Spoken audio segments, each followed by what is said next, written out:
It is time to read Hunter x Hunter.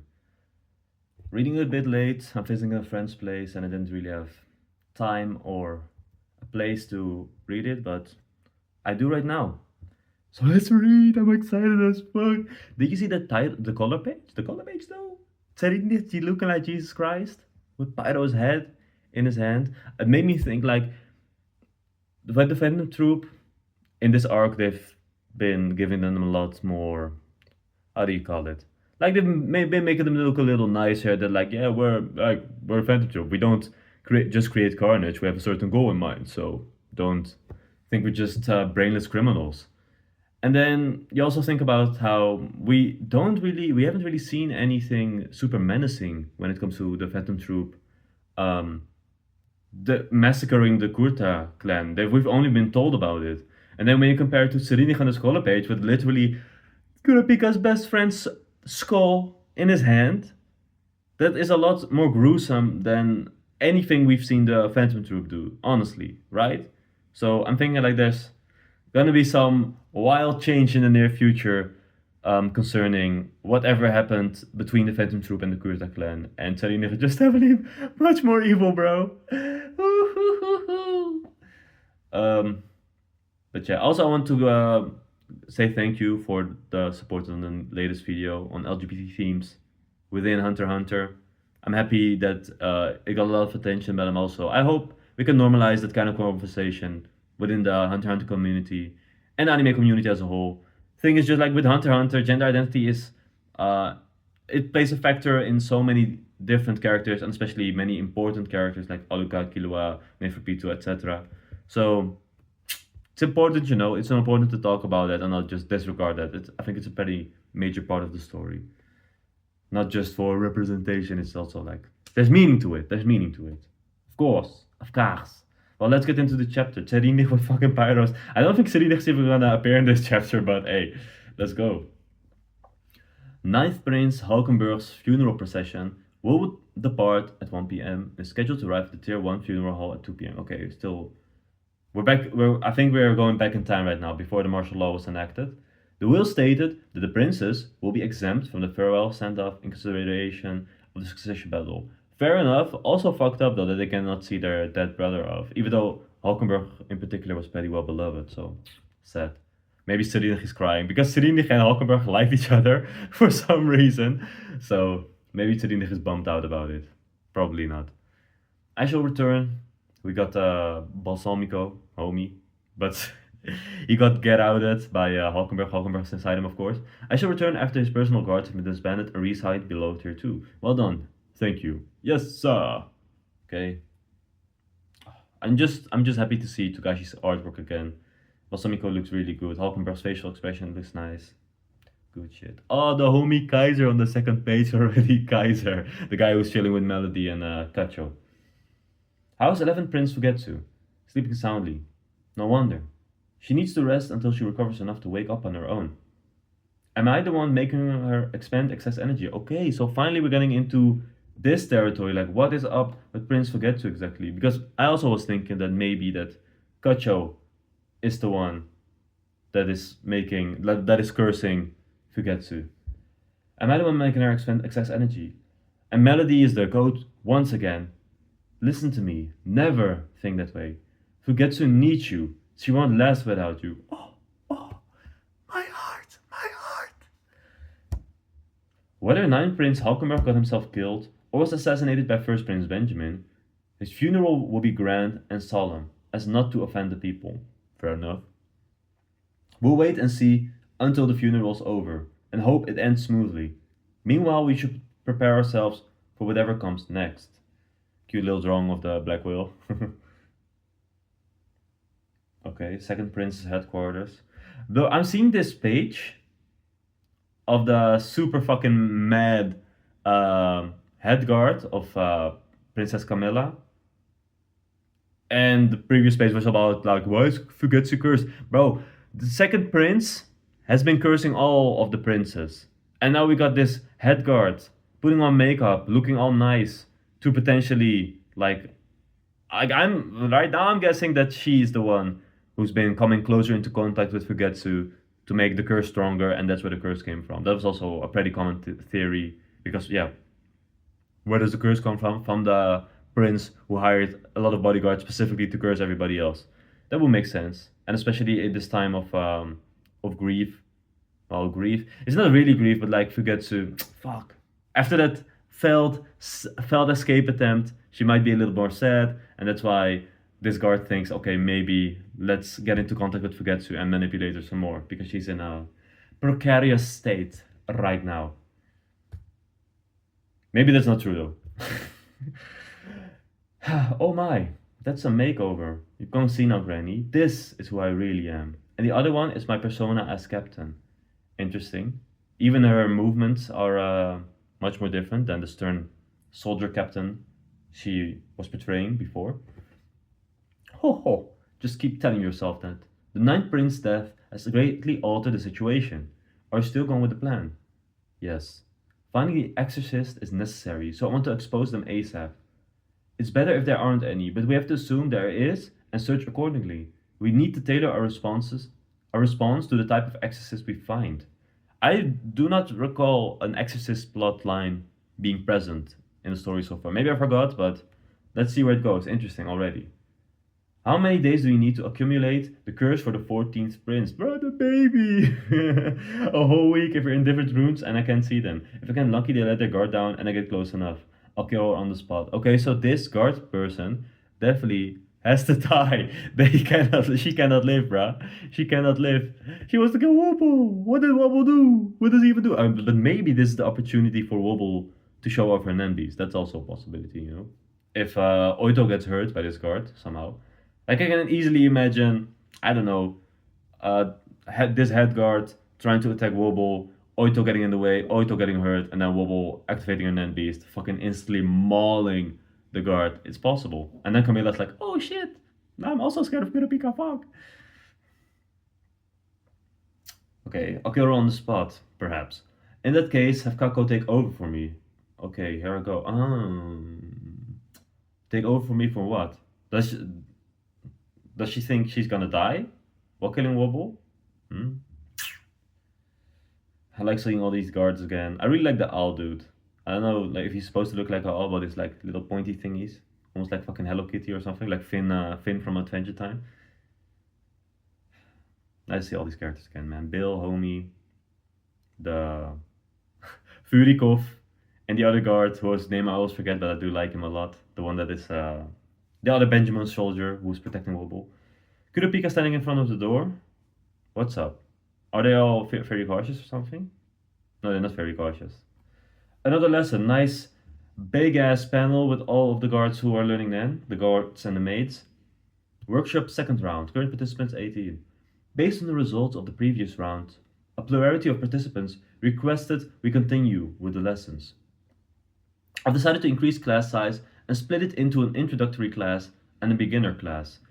Okay, I already find it interesting that this woman thinks she can join this Nan class, the head guard specifically, Camilla's head guard, and not think she will be outed as a Nan user. Like, it's pretty suspicious that you didn't join the first day. Now you're here for the second workshop, but you already know Nan, so like, what's up, bruh? I would be suspicious of you. I will have the class intro. I will have the intro class be able to use Nan within 2 weeks. That's my guarantee, just like last time. Which one of us watches over the intro class? You, of course. The prince thinks you need it. Are you sure you don't need a primer? No, seriously, you need it. Bruh, why is he hating on Furikov? I promise the beginner class that you will master the basics of one of the 4 exercises per week. Bro, they want to kill fucking Wobble within a week. Furthermore, in the intro class only, I plan to allow an extra student per prince for the princes whose agendas align with ours. Please confirm over the forum whether they desire to fill the extra slot. The beginning class will be a month long, but you can drop out at any time, of course. I do like that Kurapika is kind of extending the classes. He could probably teach these people Nen in a short amount of time, just through, like, similarly to what happened to Gon and Killua, just getting Nen forced upon them in a aggressive way, and then seeing if they have the talent or not. But no, he's going to take it a bit slower. Smart. But not just like for these people's own development, but also to not give them too much power in too quick of a time, you know? The basics of the 4 exercises in 1 month? That's an unthinkable pace for under normal training, but it's not impossible with a literal kickstart to the process, yeah. Kurapika with his dolphin, of course. If the succession battle stalemate continues for another month, the beginners will become bona fide Nen users. They will no longer be defenseless cannon fodder. He's increasing the number of recruits. In addition to equalizing military strength, it will spread out the guards in the other princes' quarters and induce the succession battle as a whole toward the more defensive contest. True. Mr. Belair, this is a story all about how I've never noticed this maid or like male maid who's talking to Belerante right now. Didn't people get murdered during the previous workshop? And they still haven't found who did it. Will we be safe this time? Honestly, I don't know, but I don't think they'll go after you. Do let me know right away if you see a girl in a mask. Silent Majority mention. We haven't seen Silent Majority in years, bro. It's been literally maybe 10 years since we last saw her. What the fuck? Does it feel like your skin has cleared up? And my shoulders are less stiff. I know, I still get tired, but I feel more energized. Yeah, basically, Nen nodes opening up, removing any tension from the body. Sixth Queen Seiko keeps denying it, but if the soldiers try to seal the area, the 10th Prince Kacho is no longer. Shh. We just do as we're told. If the extra person we're bringing is a guard, like Gato, it must mean Nen is that powerful. Yes. Seventh Prince Luzerus desires to watch and wait until the trouble with the Mafia has settled down. This grace period is a great opportunity for us. Also about Kacho, I wonder if these Kacho guards learn Nen, if they can also see like the ghost Kacho, and maybe they'll help her. We're with Second Queen Du Azul now, but no matter which prince becomes king, all of us will face restructuring. Gaining this skill will significantly impact our options. Satobi the owl. I remember there was another owl guy. No, yeah, I wouldn't call him an owl guy, but he's on the next page. Maor, the homie Maor. Yeah, and it would be valuable to get in contact with Second Prince Camilla's personal guards here. Okay, yeah, Camilla and Luzerus are close siblings, I suppose, from the same mother. She's one of the maids, right? She could be a spy. I love this woman though. I love like from the moment we saw the woman putting all the makeup and such and changing within one page. I like this character so much more. Just that whole persona change. It's interesting. 14th Prince wobbles in the master bedroom. I'm closer than I thought. I might be able to get my hands on something she used. So 5 days may be enough. Okay, because if you use that'll help for the curse. 10th story. I like that guy too. More people, along with the joint declaration of surrender with 5th Prince to Beppa. This is a strategy to induce chaos and defend via obfuscation. Along with the joint declaration of surrender.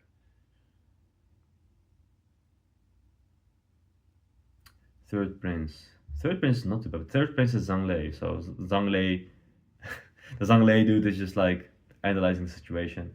It's unwise to reduce personnel in room 103 any further, Your Highness. We would always invite Prince Wobble's party to dinner after the workshop is over. We'd rather not have it reported to First Prince Benjamin that we've become good friends. I've been waiting for this answer. The Mafia will take care of the armed conflict in the end anyway. I don't need to share this special ability with any more rivals in this rat race.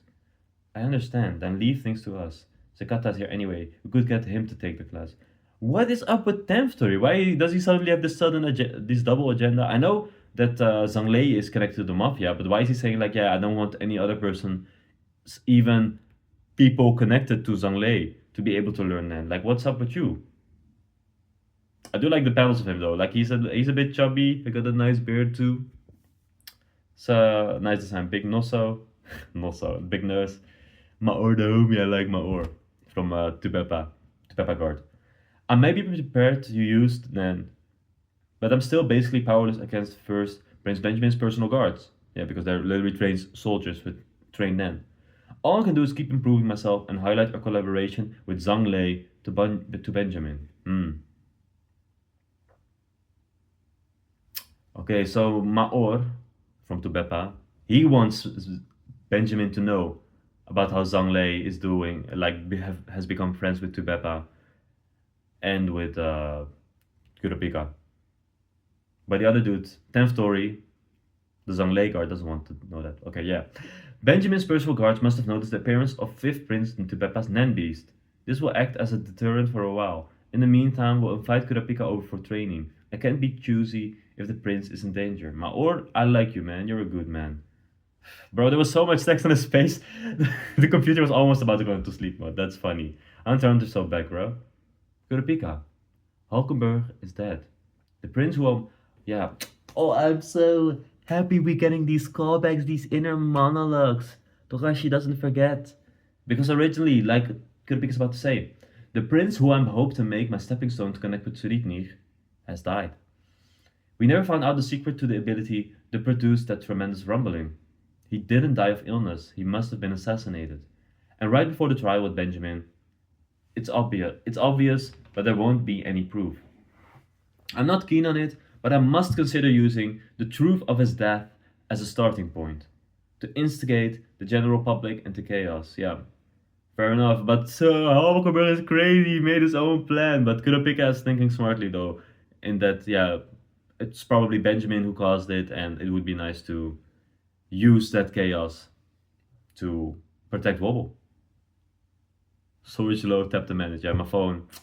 Storage slow. Probably because I downloaded 5 movies on my phone. But let's continue reading until the recording stops. Whatever. Um, um. So, Hulkenberg was a deterrent for the higher princes and a symbol of hope for the lower princes. True. Just having his personal guards in the room produced the right amount of tension mixed with a sense of security. Now that it's gone, I wanted to stoke the uncertainty felt by the higher ranked princes, even doing so increases risks. Also, there's an annoying ass fly in this room. I can't get rid of it, so I just decided to read. But no other prince would want to send more of their people to room 11014. Get away, fly. Fuck you. I'm Gipper, sent to tier 1 to replace Borgson. Was Borgson ever in this class? I don't think so, but whatever. Is there anything to take note of for taking on Muhan's role? Yeah, don't die. Muhan is funny as fuck. Remember that guy? He's that one guard, Tsarindir guard, who looks fucking evil as fuck. He almost looked like Dio from JoJo. And he got way too cocky and he just immediately died. And Kurapika dissed the shit out of him. But now he's dead, so rest in peace. That's why the other guy's saying, like, yeah. Advice about Muhan, don't die like him, bruh. If more of us get killed, the prince won't stay silent. And he'll start blaming me. Just when his attention has been pulled away from me. I like that good guy too. He has a nice design. He just looks like a Mokro, so that's why I like him. Not gonna lie. Moroccan.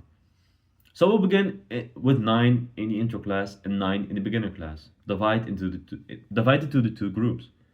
I'd rather be here than keep taking the six bitches abuse. The sixth bitch. I don't like it, but anything to help sixth queen Seiko. They hate her. Seiko, like, okay, I kind of get it because Swinko was also like a shitty ass dude, but I didn't think Seiko would necessarily be an asshole.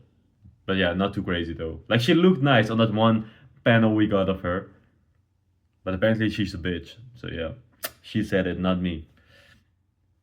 Let's work hard. If you can really get superhuman powers, I'll be more useful for 11th Prince Fugetsu. I'll be able to fight too. Nice, Tony Easter, I like you, bro. Good going. I'm scared.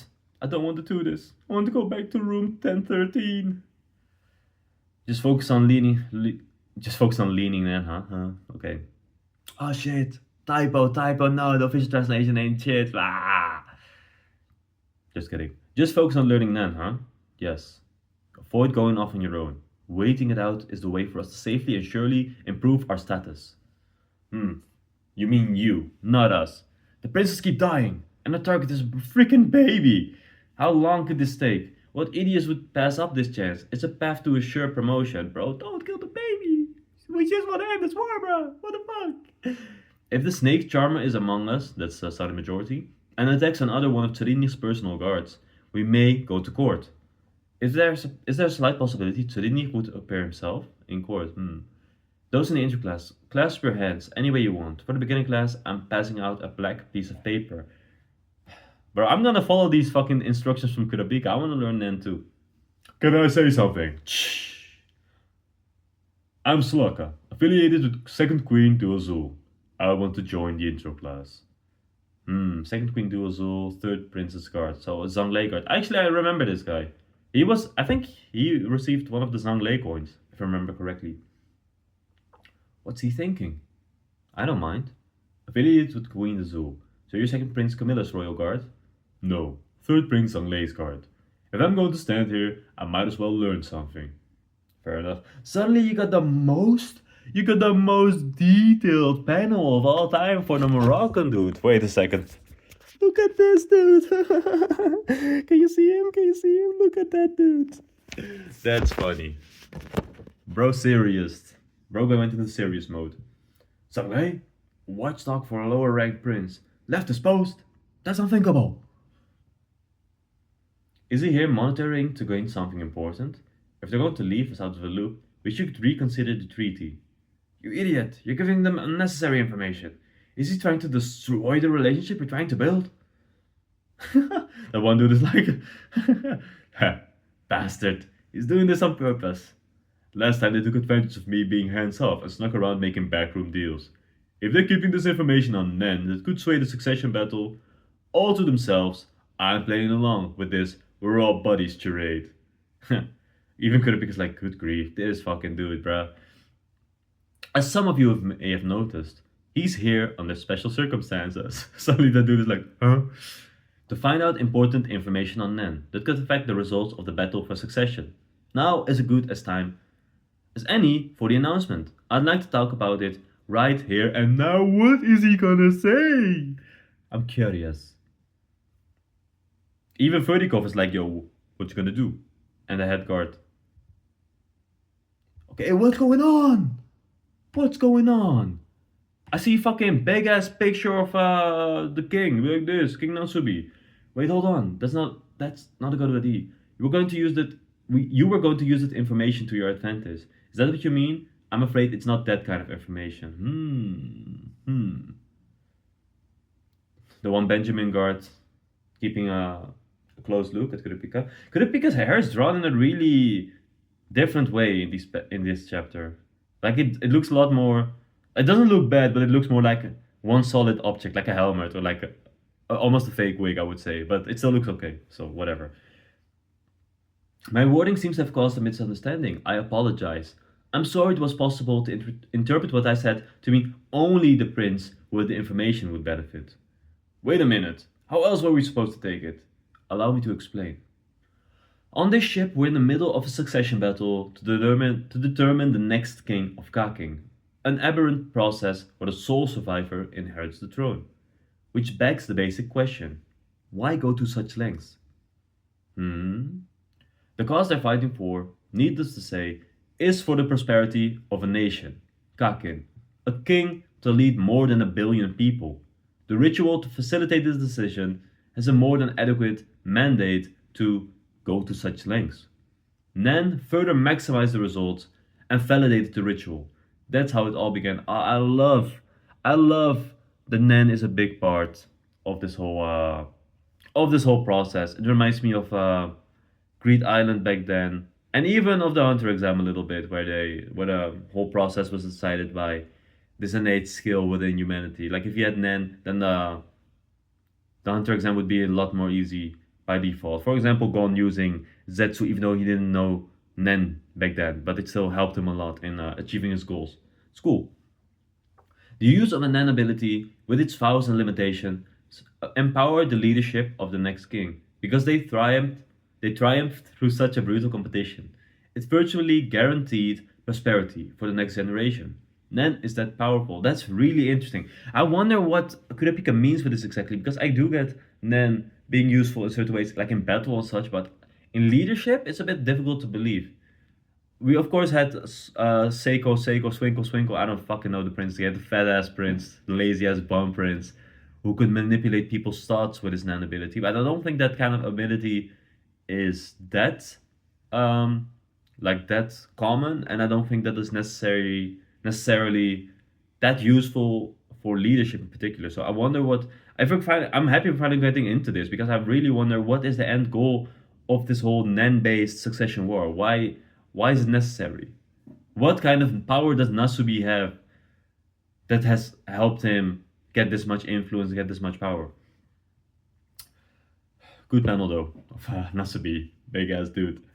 When I say thousand limitations, this is a key aspect of Nen.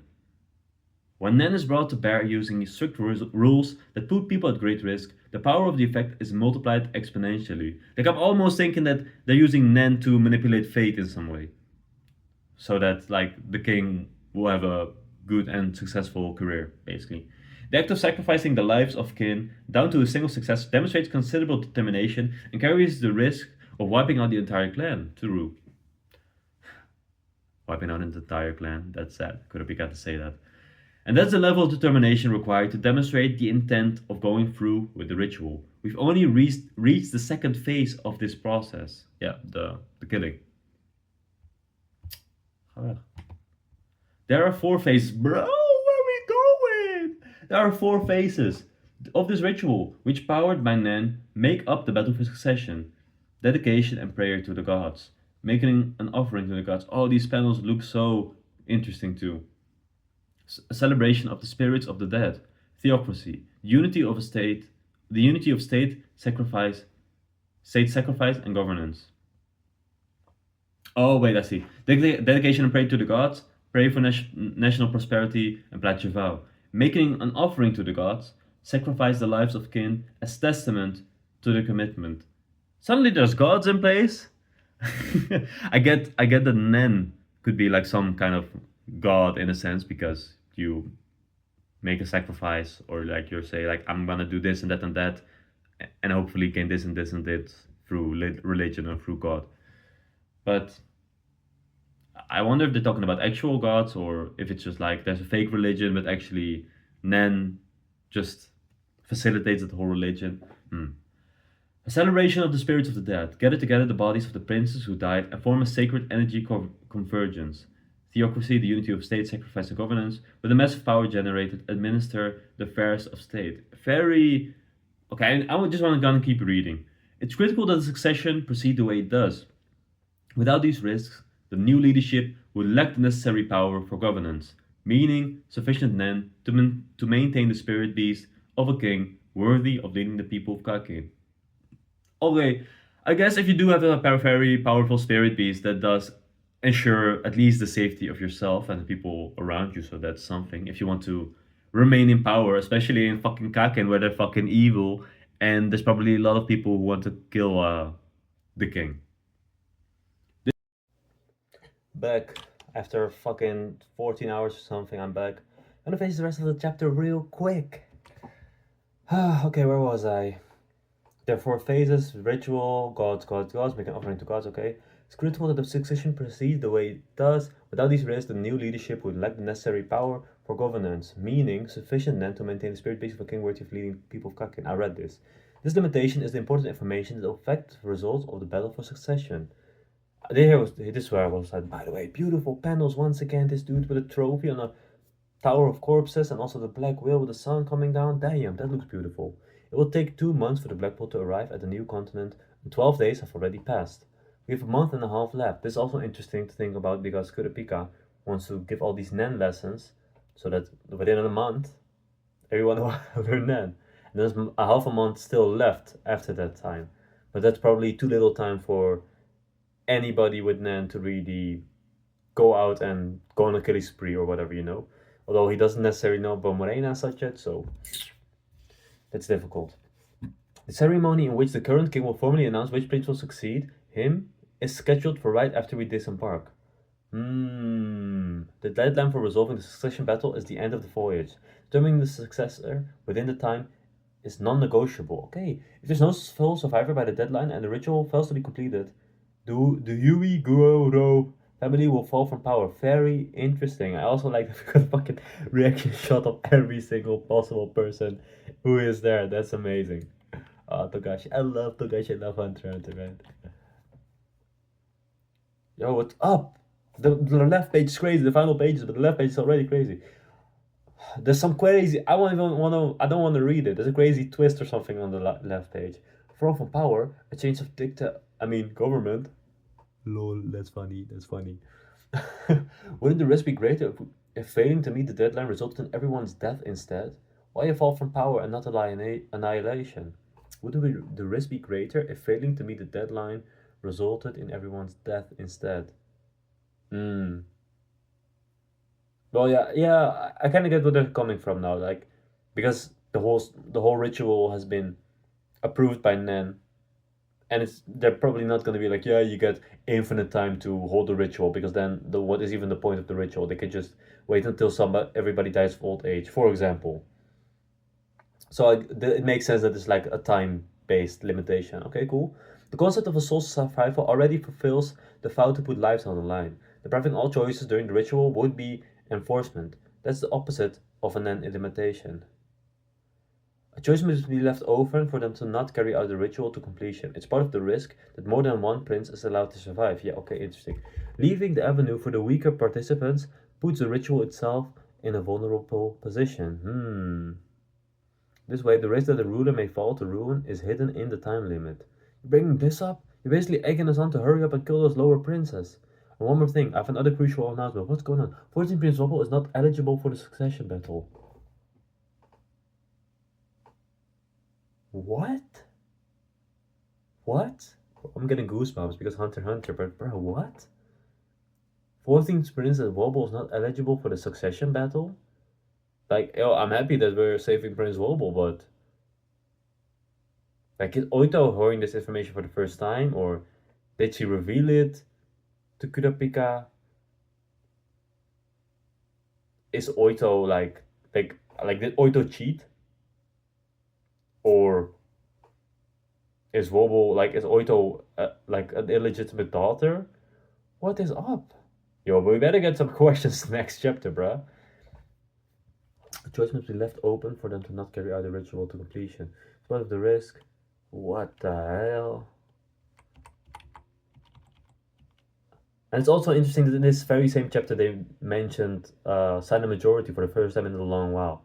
And silent majority was like, I don't want to say it is connected to Prince Wobble, but like it's only been attacking in the room with Prince Wobble and Bill. So like the theory was like either somebody is after Prince Wobble or somebody is trying to protect like Bill and this whole group, because Bill is connected to Pariston. So maybe there's something there. Yo, I'm happy we're back into this whole training stuff. The color page makes me really excited for what's to come with Suditnik potentially. Hopefully he does something in the coming volume. I mean, Morena was on the color page of the last batch, and then she did a lot for like the entire card game because of her. And now we're focusing on Kurapika again, and suddenly there's like, oh yeah, there's fucking limit, a time limit to the succession battle. Like everything needs to come to an end. So maybe Kurapika is also gonna be more of a rush and being like, yo, I wanna, I wanna go for Suditnik now. And Prince Wobble is like supposed to be safe now, right? If Prince Wobble is not eligible for the succession battle, and everybody's right now finding this out. Like every faction is here, every Princess Guard is here. Maybe some won't believe Kurapika, but what does this mean for Oito? I love Oito. She's such a good character, but what does this mean for Oito? Like, is she now in danger, more danger now, or she is safe? Oh, what's going on? I don't know, bro. So there's a time limit. Wobble, there's a time limit. Okay, fair enough. But Wobble is safe, and Oito looks very scared, but we don't know why. Why?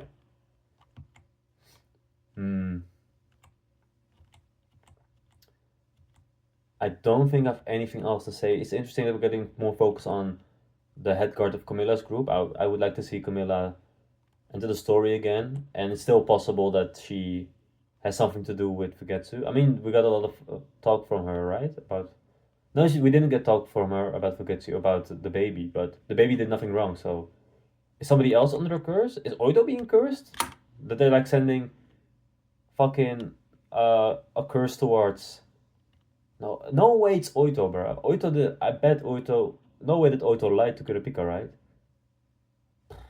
I don't know. Like Oito cried tears for her baby, that she didn't want her baby to die. No way that those were tears like, yeah, that were more like, yeah, I don't want to die, and if I die, my baby won't be safe. What the hell? Yeah, Oito looks beautiful too. I just gotta say that. I'm gonna end the video on this. I think Oito is beautiful. I'm excited for the next chapter. I need. There's a lot, so much text. Like, bruh, I think it took me 20 minutes just to read the first half of the chapter alone. And still, I'm like, yeah, reading this like 2 or 3 more times would probably help a lot with digesting everything. But I got most of it, I think. A lot of these guards aren't super important either. Although I do think it's interesting that one of Cherinik's new guards is here, the one that we saw chilling with the soldier guys, like with Borg, who were friends with Borgson. And there's this new male servant. At least I think he's a male. Like he has glasses on. She has glasses on. And then the only other one is Maor, who matters, and Slaka kind of matters. And then the other third princess guard, who's trying to become friends with Kurapika, but he's failing. And Belerante and there's so many characters, man. Hunter. Good for. I'm happy it's back. Happy we can read it for like at least 10 weeks, maybe 20. Let's see. Have a nice day. Bye bye. I'm so tired, by the way. I just traveled all like 3 hours. I traveled across the country. So yeah. Bye bye.